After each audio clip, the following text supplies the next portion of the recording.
We are Stuart and Rainey of the GloveTrotters, active senior travelers chasing adventure one trip at a time.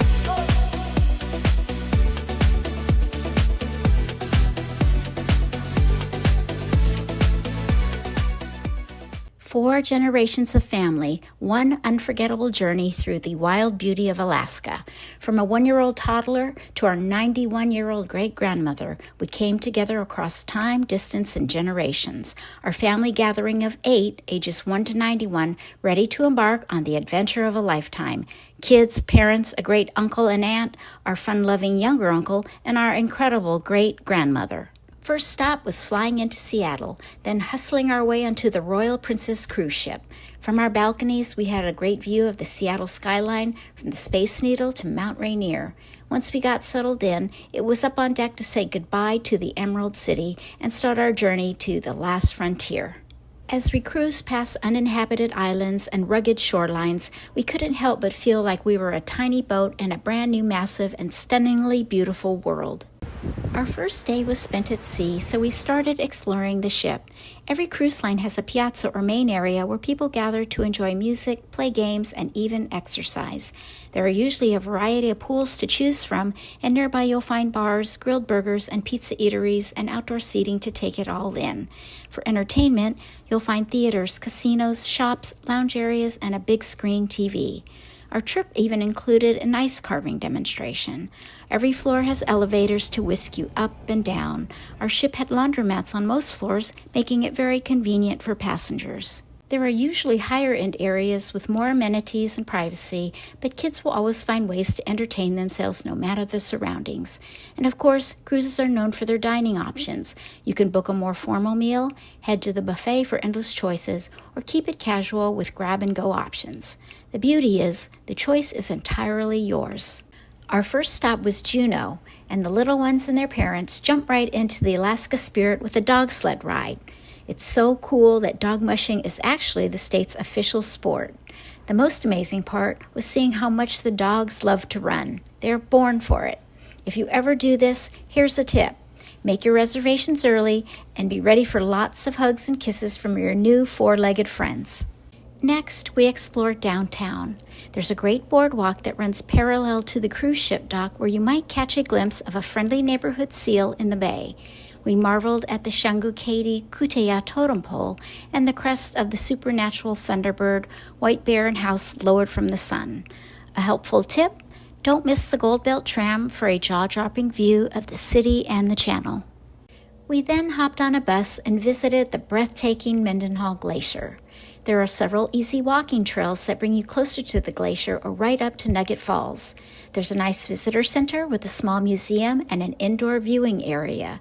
The glacier is over 13 miles long and a remnant of the last ice age. Even from far away, we got to see the beautiful deep blue color of the glacier ice, and we had an incredible view of Nugget Falls roaring in the distance. Make sure to bring a good zoom lens for your camera.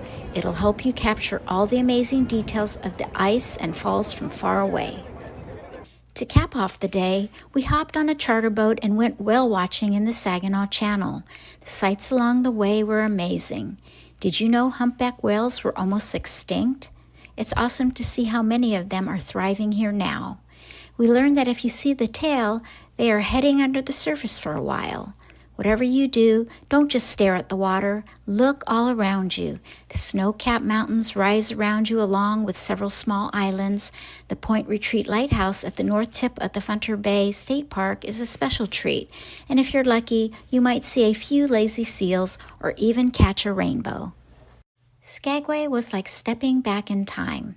We took a ride on the White Pass and Yukon Route Railway, which was a true engineering marvel back in 1898 during the Klondike Gold Rush. This railway still runs on its original tracks, which is so cool. Our advice? Sit on the left side of the train on the way up and the right side on the way down for the best views. If you can handle the cold, step out onto the platform to get clear views of the spectacular trees, valleys, misty mountains, and even small waterfalls. The town itself is just as historic as the railway. This was the main gateway for thousands of stampeders heading for the gold fields. We love the eclectic Arctic Brotherhood Hall. It's so unique with its facade made of 8,000 pieces of driftwood. To the east is Dewey Mountain, and as you head down Broadway, make sure to take in the amazing sights both to the north and the south. Keep an eye out for the White Pass and Yukon Route train as it passes right through town on its way past the Centennial Statue, which commemorates the people who helped tame this wild land. The next day was all about the stunning Glacier Bay. It takes about 3.5 hours from the mouth of Glacier Bay National Park to get to Margerie Glacier, but the journey there is spectacular. From mountains with cloud-covered hats and misty treetops to craggy mountains and snow-filled valleys, the views are breathtaking. As you approach the big payoff, you start to see floating icebergs and, if lucky, a family of otters or even an adult bald eagle hitching a ride. Our advice is to layer up and get a great spot early on for the best view. The payoff is the truly amazing Margerie Glacier, a massive wall of ice that sits right in the water. This glacier has a beautiful deep blue color because of how compressed the ice is. You have to listen for the white thunder. That's the sound of the ice cracking and breaking off. After appreciating the glacier and the beautiful mountains in the distance, our ship did a full 180-degree turn so everyone on both sides of the boat could see the glacier without moving an inch. As we made our way back south, the sights just kept coming. The magnificent Fairweather mountain range seems to rise right out of the water. It's crazy to think that some of those peaks, like Mount Fairweather, are over 15,300 feet tall. We also passed the striking Lamplugh Glacier, with its beautiful blue ice and powerful streams of water pouring right into the bay. It's hard not to be overwhelmed by the sheer magnificence of your surroundings. Our last Alaskan port was Ketchikan, the salmon capital of the world. The whole town is built right on Deer Mountain, which makes it look so unique and charming. Across the Tongass Narrows is a beautiful view of both Pennock and Gravia Islands that also serves as a takeoff point for local seaplanes.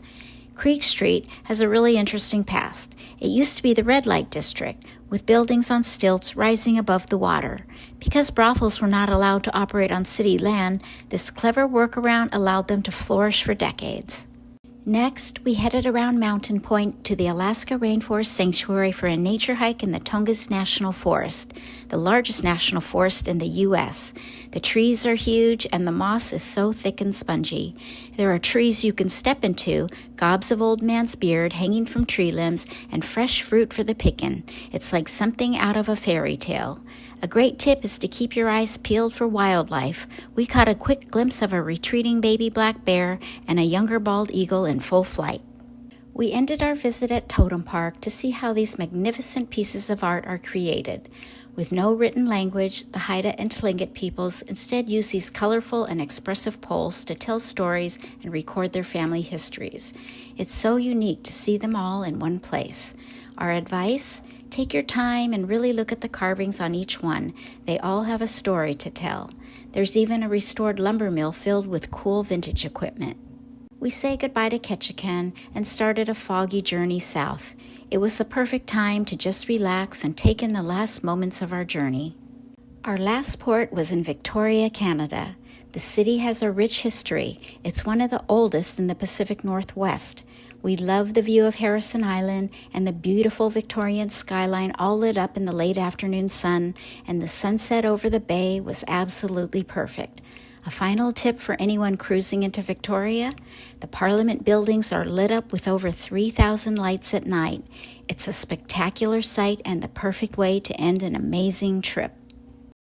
After all our adventures, it's clear this Alaska cruise was more than just a vacation. It was an incredible family adventure. Whether celebrating the ship's chefs, enjoying a quiet moment on the balcony, savoring a croissant, or witnessing the breathtaking glaciers of Glacier Bay, we made memories that will last a lifetime. Cruising through the stunning landscape, we felt a true sense of discovery, sharing in the wild, untamed magic of Alaska together. It was the perfect family trip. We're the GloveTrotters, and we hope you enjoyed exploring with us on our multi-generational Alaska cruise. For more travel guides and inspiration, visit us at theglovetrotters.com. And if you loved this video, please make sure to subscribe and explore with us. We can't wait to see you on our next adventure.